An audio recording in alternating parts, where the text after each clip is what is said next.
Hello everyone, welcome back. This is the part second of the chapter 4 of class 9 civics, working of institutions.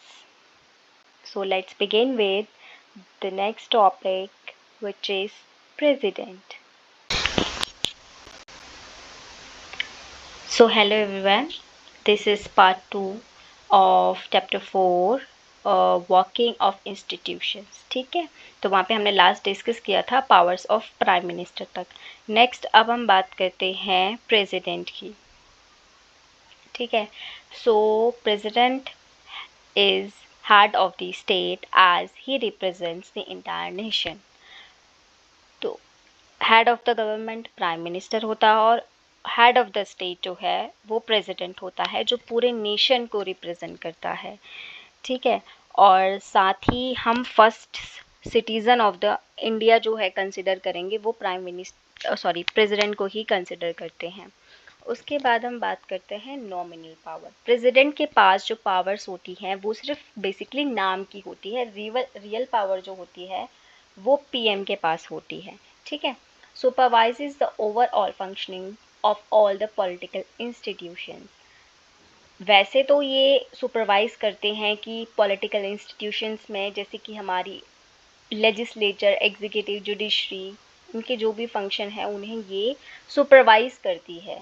ठीक है, हालांकि ये सब independently काम करते हैं, बट ऑब्वियसली क्योंकि जो मेन है, एक तरह का शासक जो है वो प्रेसिडेंट होता है, तो वो सुपरवाइज करता है कि कौन अपना काम सब सही से कर रहे हैं या नहीं कर रहे हैं. ठीक है, इनका इलेक्शन इनडायरेक्ट होता है, हम इन्हें नहीं चुनते हैं, हमारे रिप्रेजेंटेटिव इन्हें चुनते हैं. उसके लिए एक सिंगल ट्रांसफरेबल वोट के थ्रू इसको चुनते हैं बेसिकली. तो उसकी बात हम कभी और करेंगे. All governmental activities take place in the name of president. जो भी गवर्नमेंट एक्टिविटीज़ की जाती है किसके नाम पर होती है? प्रेसिडेंट के नाम पर ही होती है. ठीक है, मेजर अपॉइंटमेंट्स हो गया वो भी प्रेसिडेंट के नाम पे बनाई जाती है, जैसे कि हमारी CJI मतलब चीफ जस्टिस ऑफ इंडिया, जो कि सुप्रीम कोर्ट के मेन जज है, उनकी नियुक्ति इनके नाम पे की जाती है. और दूसरे जो और सुप्रीम कोर्ट के जजेस हैं उनकी नियुक्ति भी प्रेसिडेंट द्वारा ही की जाती है, और वहाँ पे वो कंसल्ट करते हैं obviously chief justice of India से.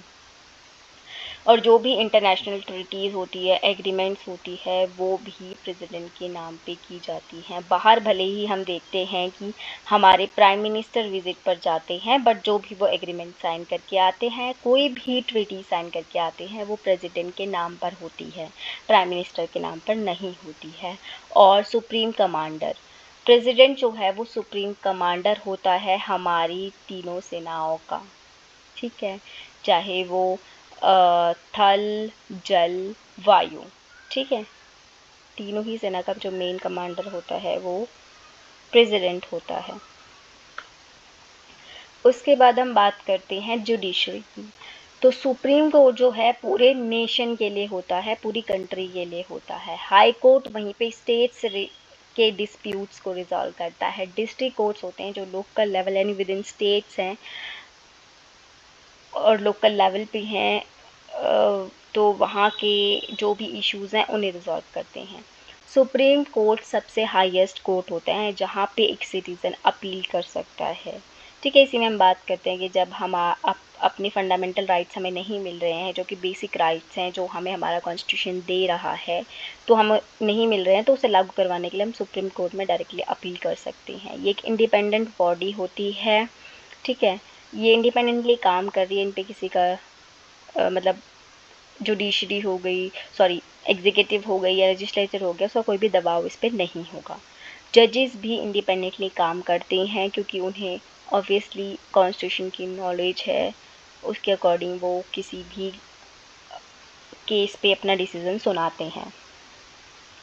तो द जजेस of the supreme court and the high courts are appointed by the president.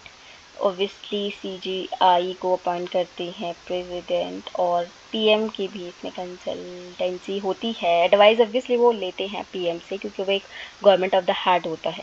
ठीक है, रिमूवल प्रोसीजर जो है इनका हार्ड होता है. एक प्रॉपर इम्पीचमेंट प्रोसेस वगैरह किया जाता है, इसमें इतनी मेजॉरिटी चाहिए होती है। अभी रिसेंट में आप देखेंगे केस भी चल रहा है, इलाहाबाद हाई कोर्ट के जज हैं, उनके रिमूवल को लेकर, वर्मा करके उनका कुछ नाम है, क्योंकि उनके घर से कुछ अवैध मनी यू कैन से वो मिला था। तो उसका पूरा प्रोसीजर चल रहा है, तो आप उसे फॉलो कर सकते हैं इसको और बेटर समझने के लिए। Interpret the constitution of the country, ये किसका काम है? जुडिशरी का काम है। और जुडिशियल रिव्यू की पावर जो कि one of the important power है जो कि जुडिशरी को इंडिपेंडेंट बनाती है, वो जुडिशरी, क्योंकि जुडिशरी का काम है कॉन्स्टिट्यूशन को प्रोटेक्ट करना, उसे इंटरप्रेट करना। तो जुडिशियल रिव्यू में वो क्या करती है बेसिकली, अगर कोई रिव्यू करना मतलब दोबारा से देखना, अगर गवर्नमेंट ने कोई डिसीजन लिया है, कोई लॉ पास हुआ है, कोई एक्शन हुआ है, कोई डिसीजन लिया गया है, गवर्नमेंट कोई एक्शन कर रही है, तो उसको जुडिशरी दोबारा से रिव्यू कर रही है। अगर वो कॉन्स्टिट्यूशन के अकॉर्डिंग नहीं है तो उसे इनवैलिड भी वो बोल देगी।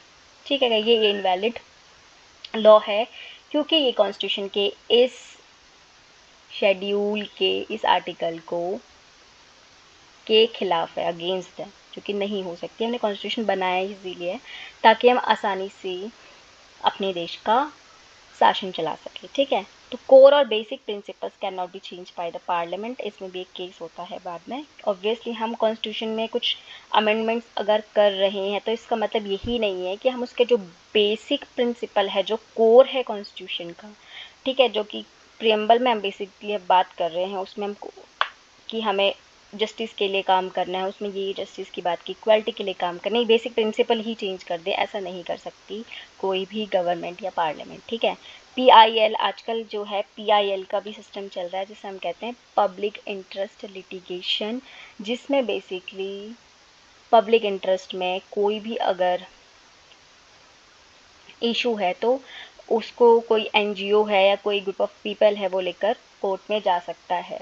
बेसिकली जो वॉइसलेस पीपल होते हैं, पुअर हैं, जो अपने बेसिक राइट्स के लिए आवाज़ नहीं उठा सकते, तो यहाँ पे NGOs और ग्रुप ऑफ दूसरे जो नागरिक हैं वो आवाज़ उठाते हैं और केस दर्ज करवाते हैं कोर्ट में और फिर वो लड़ा जाता है। तो ये एक इम्पॉर्टेंट है, रोल निभाता है वॉइसलेस और पुअर और disadvantage group of the society, जो इतने एजुकेटेड या उतने अवेयरनेस उनमें अभी नहीं है, जो दूसरों में होगी, तो अपने वो बेसिक राइट्स के लिए वहाँ पे मांग कर सकते हैं। और कोई भी पब्लिक इंटरेस्ट में और चीज़ें भी हो सकती है, हेल्थ से रिलेटेड, एजुकेशन से रिलेटेड।